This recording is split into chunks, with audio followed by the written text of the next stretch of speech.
ध्रुव भाव में स्थित होकर के मुझे जल्दी प्राप्त कर सके, ये कृपा करना। भगवान कहते हैं कि मुख्य बात है मेरे से जोड़ना। और जब सृष्टि मैंने बनाई है, ये तीनों गुण मेरे ही बनाए हुए हैं, तो किसी एक गुण का आधार भी लेकर के अगर मेरे से जोड़ता है तो मेरा भक्त ही है। चाहे द्वेष से जुड़े, चाहे क्रोध से जुड़े, चाहे प्रेम से जुड़े, चाहे कर्म से जुड़े, मगर किसी गुण का आधार, रजोगुण, तमोगुण, सतोगुण, किसी गुण का आधार लेकर जिनके जीवन का लक्ष्य मैं हो गया हूं और मेरे मुझसे जुड़ने के लिए जो कर्म करेगा, उसका कोई भी गुण का आधार जो है वो उसको जीवन में सदगति प्राप्त कराएगा, उसका विनाश कभी नहीं होगा, चाहे कोई भी भाव हो। एक बार कथा है इस दृष्टांत की पुष्टि के लिए। एक पंडित जी सुबह से शाम तक भगवान शंकर के अभिषेक कर रहे हैं, जल चढ़ा रहे हैं, स्तोत्र पाठ कर रहे हैं, रुद्राभिषेक कर रहे हैं और सायंकाल वही काम में लगे हुए हैं, अल्पाहार करते हैं, स्नान ध्यान पीतांबर पहन करके।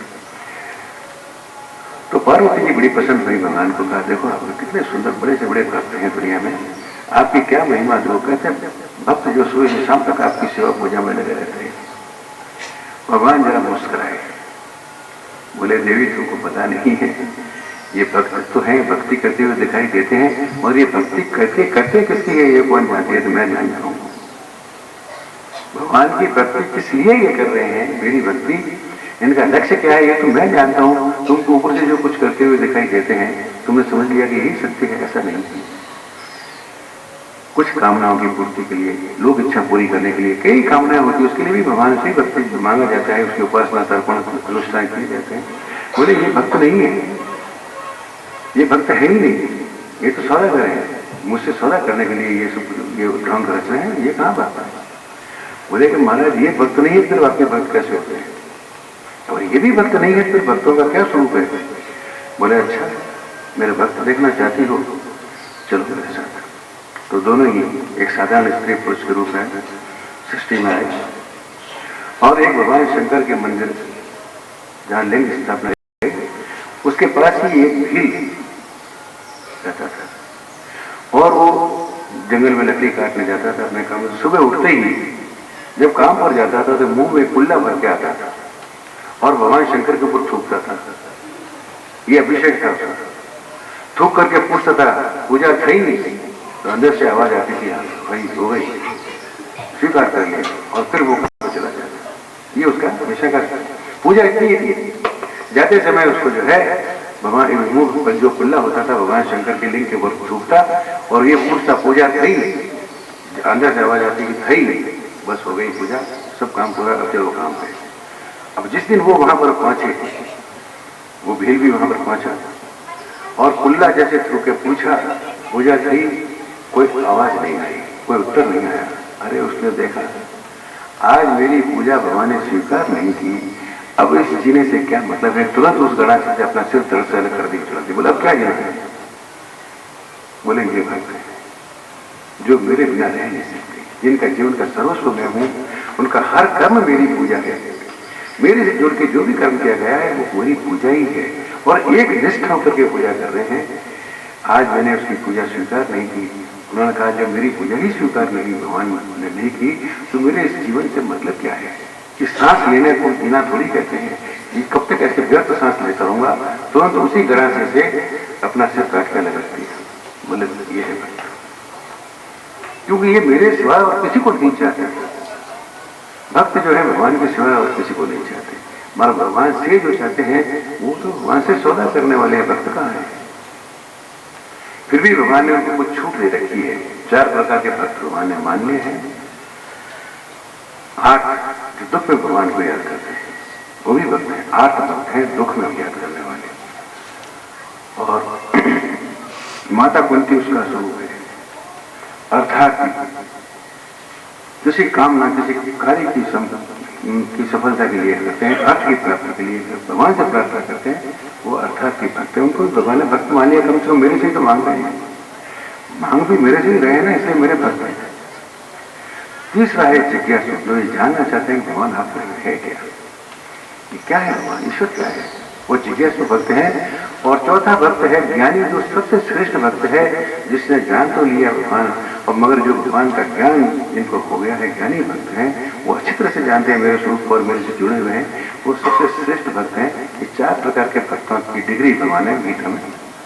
ये छूट दे दी भाई, चलो धन भी मांग रहा है तो मेरे से ही मांग रहा है, अपनी कष्ट की निवृत्ति के लिए भी, और किससे कहेगा, मुझे ही कहेगा, मेरा भक्ति है। तो ये भक्त की ये परिभाषा है। भक्त कौन है? जो भगवान को चाहता है, भगवान से नहीं चाहता।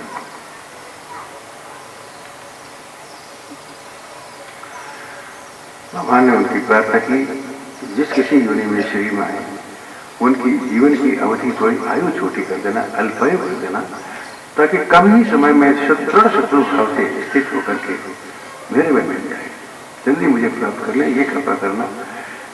सेवक के द्वारा किए हुए अपराध के लिए भी अगर कोई दंड है, उस दंड की क्षमा के लिए भी उसको स्वामी प्रार्थना करता है। उनके विधान का भगवान उल्लंघन कभी नहीं करते। ये एक 6 बजे की कथा है, द्वारपाल। बात हमारे जीवन में संदेश ये है कि भगवान के द्वारपाल होने का अधिकारी कौन है?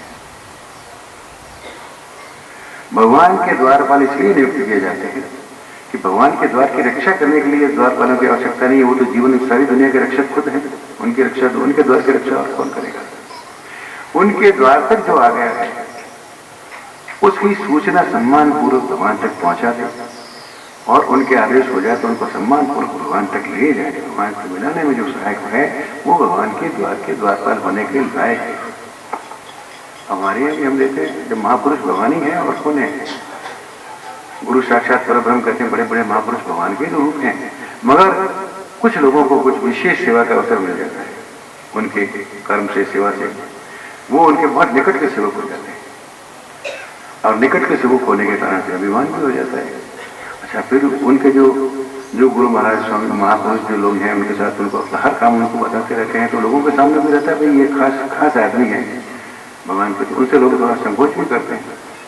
कभी कोई आदमी चला आया बाहर से, बेचारा दोपहर का समय है, भोजन कर रहे हैं, करके विश्राम कर रहे हैं और कहेंगे अभी हम बाहर से आए, महाराज से मिलना है। कह देंगे अभी 5 बजे उठेंगे महाराज, आप 5 बजे आना, अभी समय नहीं, विशेष बात है ना। वो कहते हैं 5 बजे तो भी हमें बस पकड़नी है वापस, हम तो इसी बीच में आए, आप कृपा करके उनको सूचना कर दें, अगर उनकी इच्छा होगी तो हमको दर्शन दे देंगे, मगर नहीं। ऐसे द्वारपाल जो हैं जिनको भगवान से मिलाने का, भगवान तक पहुंचाने का अधिकार जिसने अपने हाथ में ले लिया है, उनकी यही गति होगी जैसी जय विजय की हुई। वो द्वारपाल होने के लायक नहीं है। जीवन की घटना बताते हैं आपको। गुरु महाराज, हमारे गुरु भाई थे, उनको चंदौसी ले गए थे अपने यहाँ। चंदौसी पहली बार गए, उनके जितने रिश्तेदार थी, माताएं, बूढ़ी आदमी, लगता है भी कोई संत आते हैं तो सारे सब कुछ समस्या का समाधान संत महात्मा करते हैं। तो हर आदमी उनका श्याम नारायण मिश्रा शर्मा, अरे श्यामो तेरे गुरु जी आए हैं, देखो मेरी लड़की की जन्मपत्री देखा दो भाई, इसकी शादी नहीं हो रही, सगाई नहीं हो रही है। वो महाराज जी के पास जाके महाराज अच्छा माता जी लाओ जन्मपत्री देकर, किसी को कहते महाराज इसके ऊपर का हो गया, अच्छा लो पानी में करके देते, किसी के डोरा दे दिया, किसी के जो कुछ आया जिसकी समाधान करते रहे। वो श्याम जी है, श्याम नारायण बड़े परेशान हो गए, कैसी मुसीबत हुई भाई।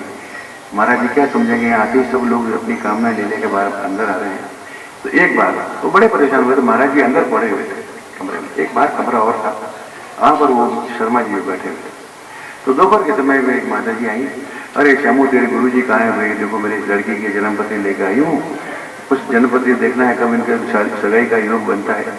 उन्होंने देखा फिर अब ये महाराज जी को डिस्टर्ब करेंगे। उन्होंने कहा माता जी ऐसा है बुआ जी, महाराज जी अभी कहीं बाहर गए हैं, शाम को आएंगे 5 बजे तक आप आ जाना। वो महाराज जी ने सुन लिया, अंदर तुरंत उठ के दरवाजे पे आए, अरे आइए माता जी, मैं तो यहाँ पर बैठा हूँ, आप झूठ क्यों बोल रहे हैं? सबके साथ आइए माता जी, मैं तो यहीं बैठा हूँ। बोले आप क्यों झूठ बोल रहे हैं, आप तो बुलाए से आइए।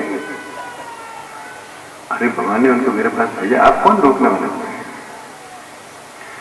महापुरुषों के साथ जब सेवा में रहते हैं, उनका धर्म है कि उनके पास आने वालों को बड़ा आदर करे, सम्मान करे और यथा पूर्व यथा संभव सुनी सेवा करे। जल पानी का गिलास सेवा करके बैठ के विराजो।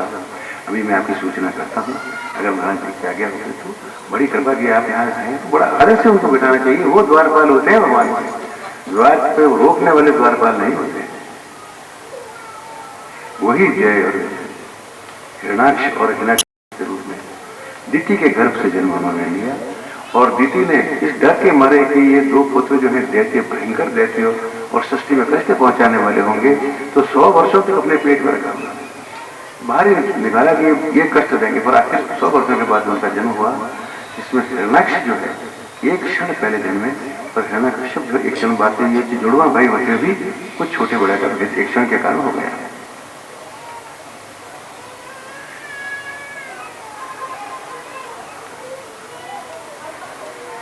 अब सृष्टि की रचना करने की, सृष्टि की रचना तो हो गई, मनुष्य सृष्टि बन भी गई, मगर भगवान से मिलने का उपाय कौन बताएगा? कौन बताएगा कि भगवान पे जाने के लिए मार्ग क्या है? उसके लिए एक प्रसंग आता है कर्दम ऋषि का।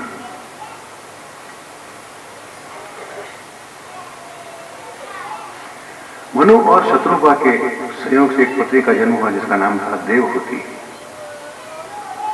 ऐसा कर्दम ऋषि जो थे भगवान का नन्हे भक्त, 10,000 वर्षों से उन्होंने तपस्या की और वो मनु में थे। तो भगवान ने उनको आज्ञा दी कि तुम मुझे सृष्टि की रचना में सहयोग दो, और मनुष्य सृष्टि की रचना करनी है तो स्त्री के सहयोग से होगा।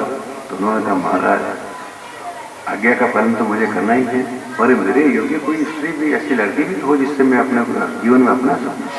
भगवान ने कहा इसकी व्यवस्था हमने कर रखी है, तुम चिंता छोड़ो।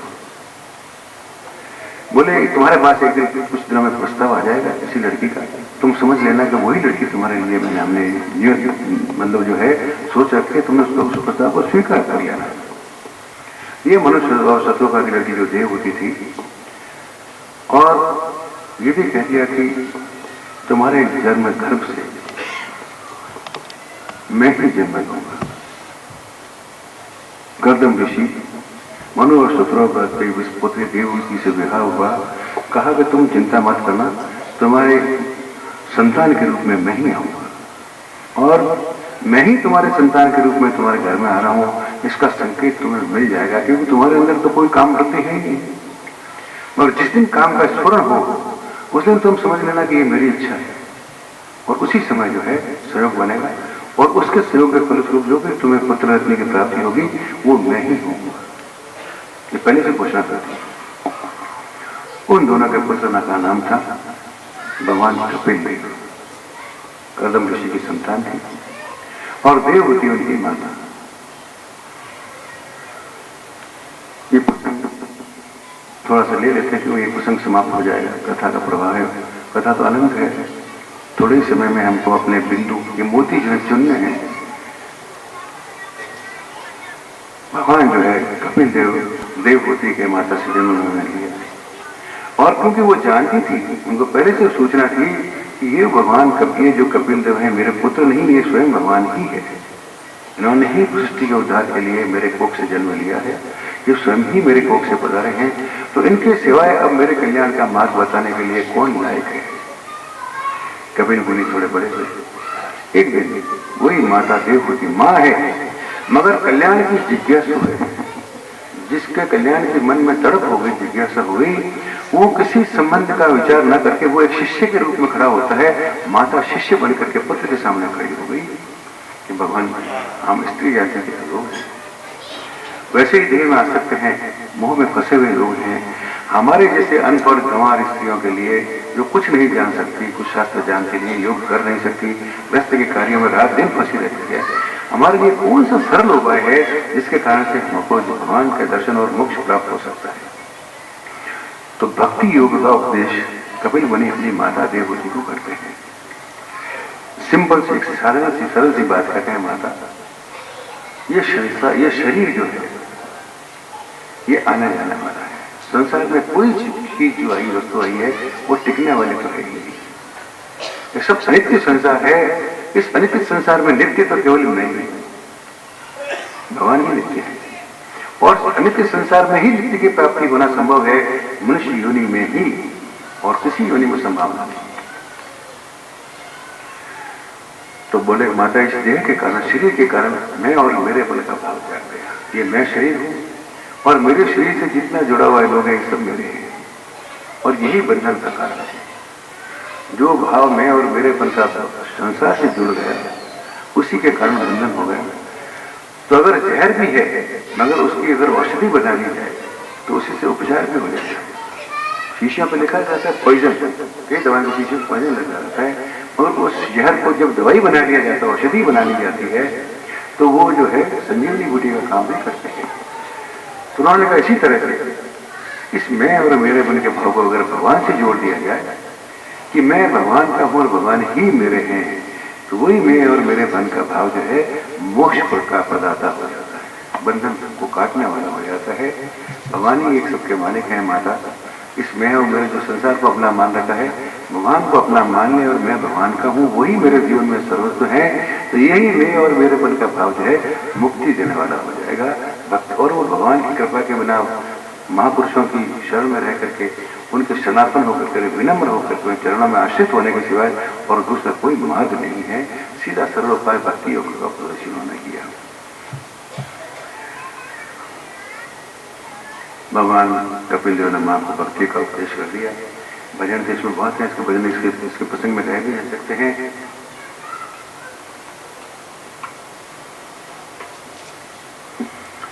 कपिल देव बड़ी माता से कहते हैं मनुष्य जन्म बड़ा दुर्लभ है माता जी, ये मिलता नहीं भगवान की कृपा के बिना, नहीं है तो जन्म बार होगा, ऐसा जन्म बार बार नहीं मिलता। इस जन्म में मनुष्य शरीर की महिमा मेरा मैंने समझी जाए।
कबीर भगवान ने कहा, माता ये मनुष्य जन्म बारंबार नहीं मिलता, पता नहीं कौन सा पुण्य उदय हुआ है, भगवान की कृपा हुआ जब ये शरीर ये मिला है।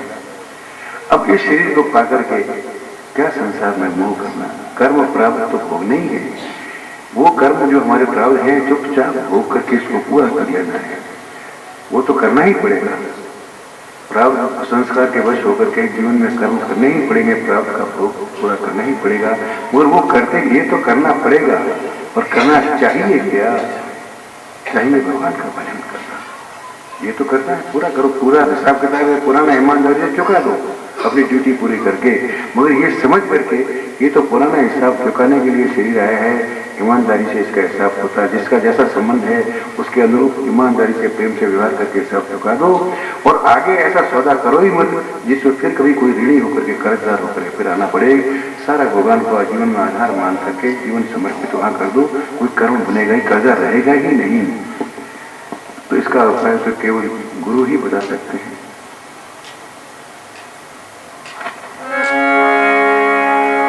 वह दिन कैसा होएगा जब गुरु पकड़ेंगे बाण, वह दिन कैसा होएगा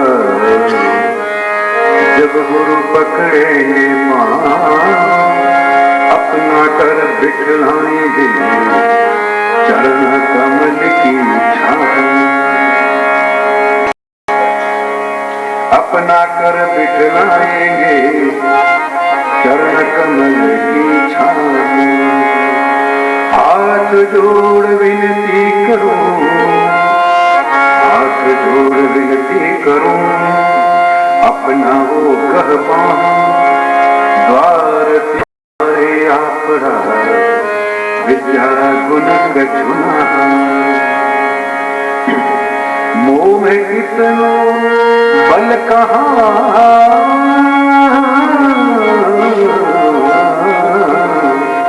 मोह में इतनो बल कहाँ, जो मैं गाऊं गला फसा। बंदे की यह विनती पड़ा रहूं दरबार, बंदे की यह विनती कि पड़ा रहूं दरबार। मैं अर्ज करूं गुरु थाने चरणों में रख दूं,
नित्य होने वाले आनंद आनंद करने वाले आनंद लेने वाले और आनंद में रहने वाले सब लोगों से प्रश्न है हमेशा की बात भगवान का बहुत प्रसाद की व्यवस्था है स्वीकार करके यहाँ पधारने की कृपा करें। प्रसाद जो बन गया है उसकी व्यवस्था में सहयोग देने हेतु प्रसाद को स्वीकार करके पधारे ये